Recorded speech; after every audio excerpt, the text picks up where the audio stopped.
down the hall. You'll be fine. Okay, Mr. Sneed. Yes, ma'am.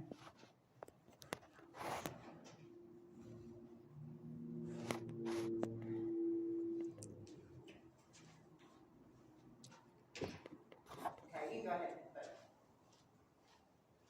Is it already done? Action. Is it already done? Okay, all right. Okay. So many people have become so codependent in our society that they have sort of lost their personal identity, their personal sense of self. Swiss psychologist Carl Jung wrote the book, The Undiscovered Self. And in this book, he introduces a revolutionary concept that has really impacted the healing community in Western culture.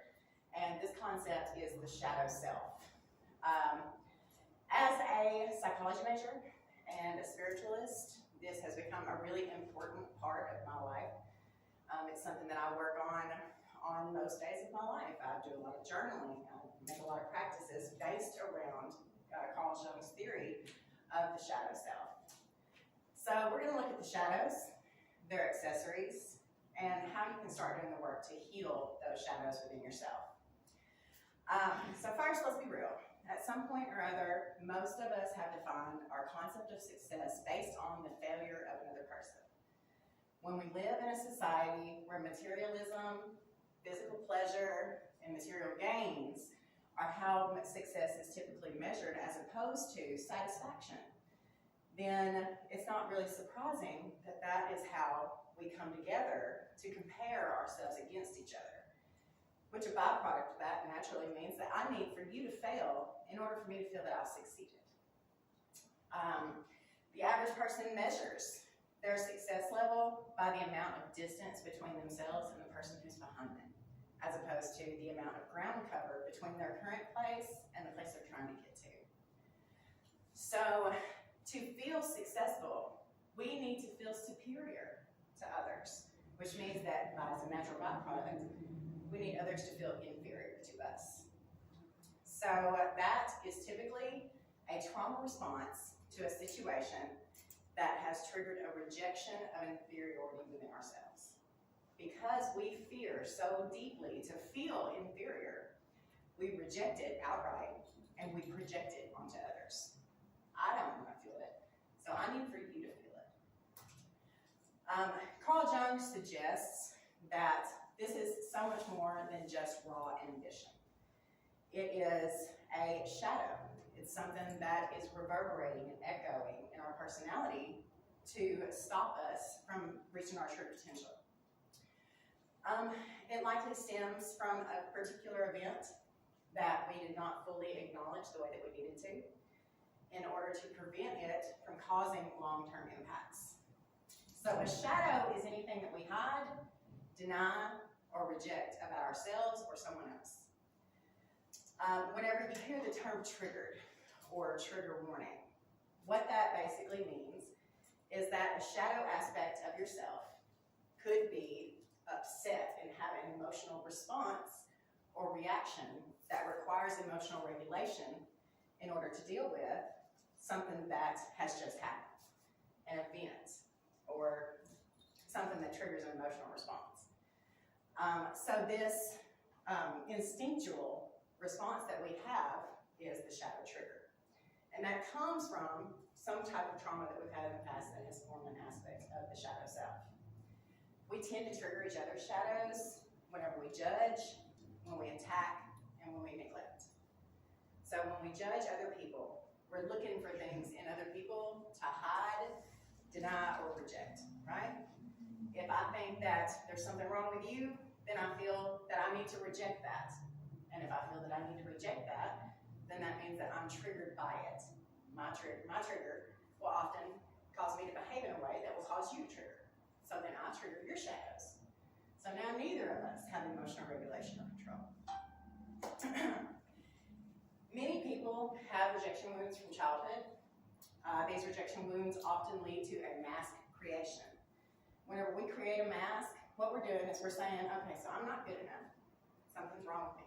People don't like me.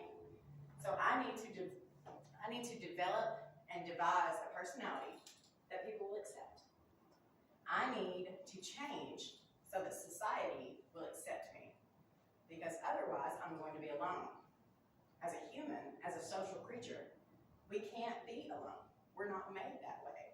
need other people. So the more that I hide, deny, and reject about myself to create this mask that you will enjoy, as opposed to support my authentic nature, the more I live for you instead of me.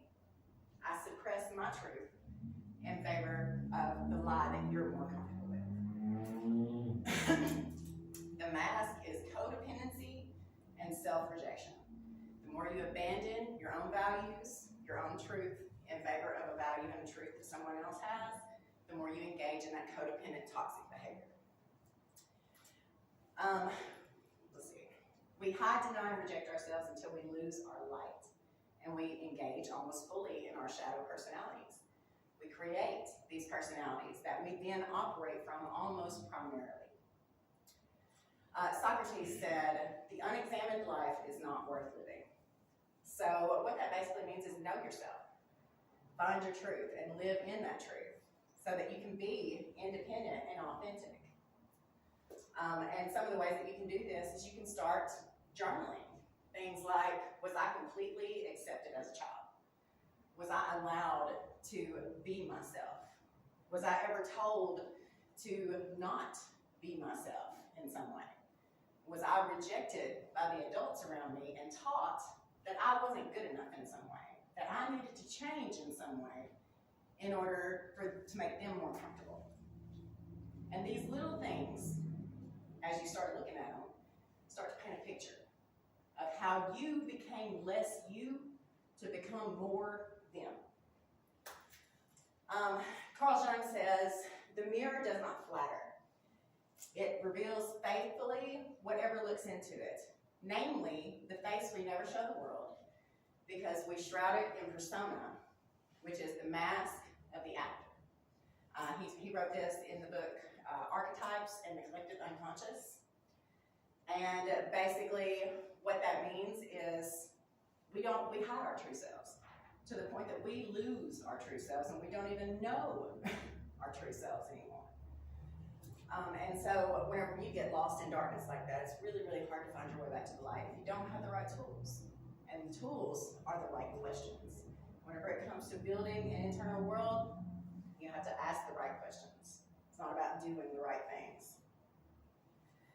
So, in conclusion, Carl Jung opened up a window into the soul that we didn't previously have. He made it where we could explore the depths of ourselves and each other and use one another as a mirror to see who we really are. Since man began to ask complicated questions, we have exploded in our potential and our awareness. And I hope that the information that I've shared here with you today has been as beneficial for you as it has been for me. Thank you. Thank you.